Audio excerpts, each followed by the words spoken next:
Hi, I'm Jim Denison with Denison Forum, and this is the daily article for Friday, May 7th, 2021. The title is A Mother's Traveling Diary Goes Global, The Empowering Path to Spiritual Beauty.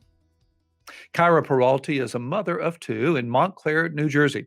A year ago, she started keeping a journal about the challenges of juggling marriage, work, and motherhood during a global crisis. She found the experience cathartic and wondered how other women were dealing with the overwhelming stress of the pandemic.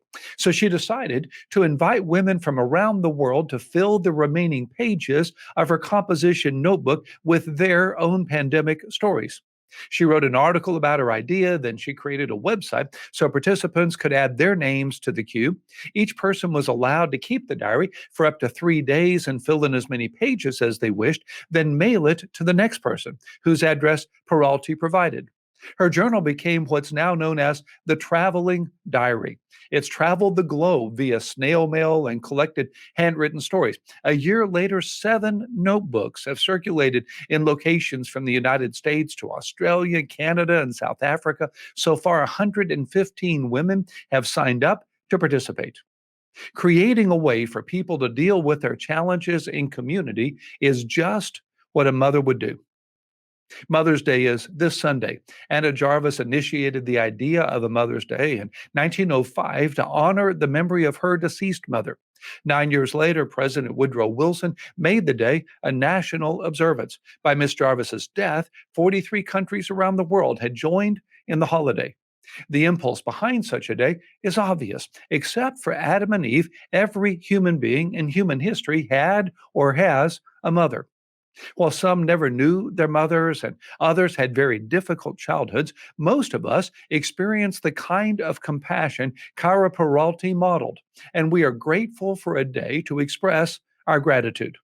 Godly mothers especially deserve our support in these challenging days.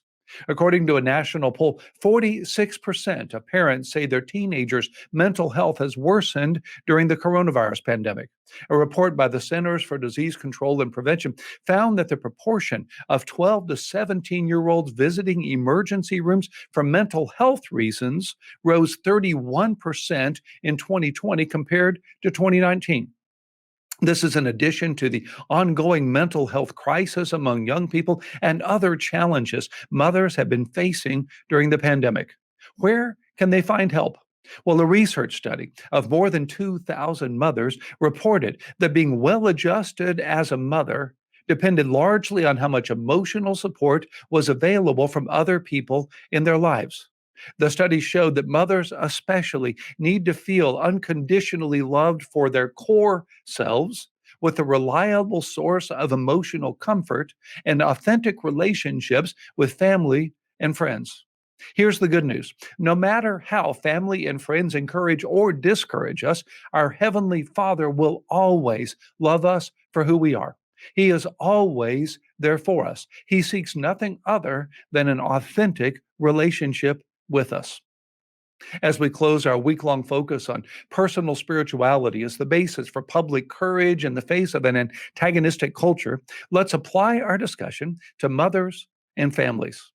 During one of my pastorates, I borrowed our church van to drive to a distant university for a board meeting. Unfortunately, I failed to pick up the gas cap key from the church office before leaving.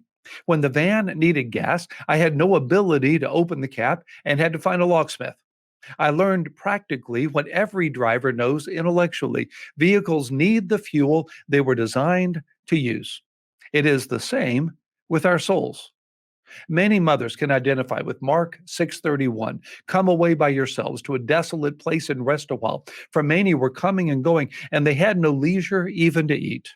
Jesus' purpose in calling us from the world is to call us to himself. He promises in John 15:5 that those who abide in him will bear much fruit, but he also warns that apart from me, you can do nothing. Oswald Chambers was right when he wrote these words: every element of self-reliance must be slain by the power of God. Complete weakness and dependence will always be the occasion for the Spirit of God to manifest his power. Our Father's invitation to mothers is his call to us all. identify our challenges, admit that we cannot face them without God's help, bring them to Him in faith, and trust Him for the resources and encouragement we need. Henry Nouwen wrote these words: contemplative life is a human response to the fundamental fact that the central things in life, although spiritually perceptible, remain invisible in large measure and can very easily be overlooked by the inattentive, busy, distracted person that each of us can readily become. He added this: the contemplative looks not so much around things, but through them to their center. Through their center, he discovers the world of spiritual beauty that is more real, has more density, more mass, more energy, and greater intensity than physical matter. In effect, the beauty of physical matter is a reflection of its inner content. Whatever our circumstances, Jesus will reveal the empowering world of spiritual beauty within them to all who make time to seek it with Him. Will you accept His invitation today?